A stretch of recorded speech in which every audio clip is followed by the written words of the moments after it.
एक एवरेज गरीब आदमी 10,000 रुपये महीना कमाता है। मिडिल क्लास आदमी 40 से 60,000 रुपये महीना कमाता है और दुनिया का सबसे अमीर आदमी 100 करोड़ रुपये एक दिन में या उससे भी ज़्यादा कमाता है। तो ऐसा कौन सा कारण है एक गरीब और अमीर आदमी में जिससे इतना बड़ा फर्क होता है? आइए जानते हैं। रॉबर्ट 9 साल की उम्र में पैसे की वैल्यू समझ चुका था। वह जान गया था कि पैसे लाइफ में कितने इंपॉर्टेंट हैं। असल में रॉबर्ट के 2 बाप थे, एक अमीर और एक गरीब। उसका अपना बाप गरीब था और उसका दूसरा बाप, जो कि असल में उसका दोस्त का था, वह अमीर था। उसके अपने डैड ने पीएचडी की थी, जबकि दूसरे ने कभी 8th भी पास नहीं किया था। उसके अपने डैड का मानना था कि पढ़ लिख कर नौकरी लेना ही जीवन में सफल होना है, जबकि दूसरा कहता था खूब पढ़ो लेकिन मालिक बनने की कोशिश करो ताकि तुम दूसरों को नौकरी दे सको। पहला डैड महंगी चीज़ें खरीदने से मना करता था, जबकि दूसरा हमेशा महंगी चीज़ों को पाने के लिए कहता था ताकि वह उसे खुद से खरीदने की कोशिश करे। रॉबर्ट के लिए अपने दोनों ही पिताओं की सलाह मानना काफ़ी मुश्किल था। आखिरकार उसने अपना दिमाग लगाया और पैसों के मामले में अपने दूसरे डैड की बातों को मानने का फैसला किया। आगे चलकर उसका दूसरा डैड हुआई का सबसे अमीर आदमी बना, जबकि उसका अपना डैड, जो कि एक गवर्नमेंट जॉब करता था, जीवन भर आर्थिक परेशानियों से जूझता रहा। रिच डैड का लेसन नंबर 1, पैसों के लिए काम मत करो। ज्यादातर मिडिल क्लास और गरीब लोग पैसों के लिए काम करते हैं, जबकि अमीर लोग पैसों से अपने लिए काम करवाते हैं। रॉबर्ट और माइक ने अमीर डैड से पैसे बनाने के बारे में सीखने का फैसला किया। माइक अमीर डैड का अपना बेटा था और रॉबर्ट का अच्छा दोस्त भी। रिच डैड ने दोनों को अपने सुपरमार्केट में काम करने का प्रस्ताव रखा और दोनों ने मान लिया। हफ्ते में 1 दिन के बदले 30 सेंट। कुछ दिन काम करने के बाद रॉबर्ट और माइक ने सैलरी बढ़ाने का प्रस्ताव रखा, जो कि रिच डैड ने ठुकरा दिया और कहा कि अब तुम्हें कोई सैलरी नहीं मिलेगी। अगर सीखना चाहते हो तो काम करो और बदले में मैं तुम्हें सिखाऊंगा।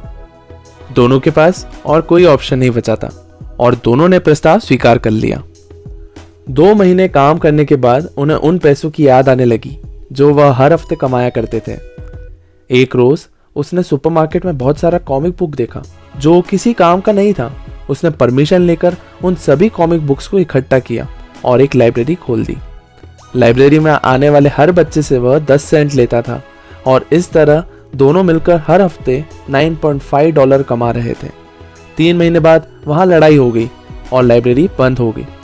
अमीर डैडी ने दोनों को बधाई दी और कहा, तुमने अपना पहला सबक सीख लिया है, पैसों से अपने लिए काम करवाने का सबक। अब आते हैं रिच डैड के लेसन नंबर 2 पर, जो कि है असेट्स और लायबिलिटीज में फर्क। अमीर लोग अमीर इसलिए होते हैं क्योंकि उन्हें फाइनेंशियल लिटरेसी मतलब आर्थिक साक्षरता का ज्ञान होता है। ज्यादातर अमीर लोग असेट्स और लायबिलिटीज में फर्क जानते हैं।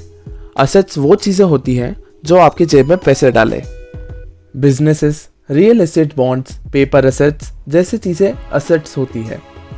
लायबिलिटीज वो चीजें होती हैं जो आपकी जेब से पैसे निकाल लेती है। महंगी कार, बाइक, कीमती स्मार्टफोन और हर वो चीज जो आपके जेब से पैसे निकालती है वो लायबिलिटीज है। अगर आप एक घर के मालिक हैं जो आपको हर महीने 10,000 रुपये देती है तो वह असेट्स है।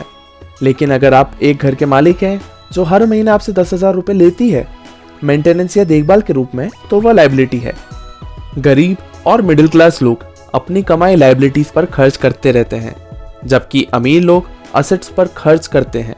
यही कारण है कि अमीर और अमीर हो जाते हैं। अब आते हैं लेसन नंबर 3 पर, जो कि है फाइनेंशियल लिटरेसी। हर आदमी अपनी लाइफ में लॉटरी पाने की इच्छा जरूर करता है, लेकिन सच तो यह है कि अगर 100 लोगों को 1 करोड़ की लॉटरी लगे तो 100 में से 80 कुछ दिन बाद अपना सारा पैसा खर्च कर देंगे और फिर से कंगाल हो जाएंगे। 10-15 लोग उस पैसे को 5-10% बचा लेंगे और सिर्फ 2-4 लोग ही उस 1 करोड़ को मिलियंस में बदल पाएंगे। इसका सबसे बड़ा कारण है फाइनेंशियल लिटरेसी मतलब वित्तीय साक्षरता। ज्यादातर लोगों को पैसों को सही दिशा में खर्च करना नहीं आता है। यही कारण है कि ज्यादातर लोग फाइनेंशियल प्रॉब्लम से जूझते रहते हैं। अब आते हैं लेसन नंबर 5 पर, जो कि है सीखने के लिए काम करें। रिच डैड का मानना था कि सीखने के लिए काम करें, ना कि पैसों के लिए। रिच डैड नौकरी को शॉर्ट टर्म के लिए करने के लिए कहते हैं। नौकरी हमें तब तक करनी चाहिए जब तक कि आपके असेट्स में अच्छी खासी रकम जमा न हो जाए। असेट्स हमें आगे चलकर पैसा बनाकर देंगे। ज़्यादातर लोग नौकरी पर पूरी तरह डिपेंड हो जाते हैं और नौकरी चले जाने पर उनके पास कोई विकल्प नहीं बचता। उनका मानना था कि हमें एक ही चीज़ पर बहुत ज़्यादा सीखने के बजाय बहुत सारी चीज़ों पर थोड़ा बहुत सीखने की ज़रूरत है, जिससे हमें किसी चीज़ पर पूरी तरह डिपेंड नहीं होना पड़ेगा। अब आते हैं लेसन नंबर 5 पर, जो कि है असेट्स बचाने की कोशिश करें। गरीब लोगों का कैश फ्लो कुछ इस तरह होता है, वो पैसे कमाते हैं और लायबिलिटीज पर खर्च करते हैं।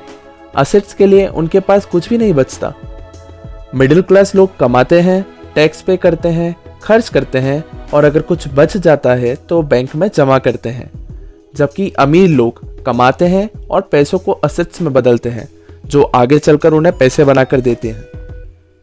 ये कंसेप्ट्स मैंने रॉबर्ट कियोसाकी की book rich dad poor dad से सीखे हैं। रॉबर्ट ने 6 साल अलग अलग जगहों पर काम किया, अपने असेट्स को बिल्ड किया, जिससे आगे चलकर वह काफ़ी अमीर बना और एक अच्छा लेखक भी। रिच डैड पुअर डैड सन 2000 से आज तक बेस्ट सेलर बना हुआ है। आप इस बुक को ज़रूर पढ़ें। बुक की लिंक मैंने डिस्क्रिप्शन में दे दिया है। उम्मीद करता हूँ आपको ये वीडियो अच्छी लगी। अगर वीडियो हेल्पफुल लगी तो लाइक करें और चैनल को सब्सक्राइब करें। Thanks for watching.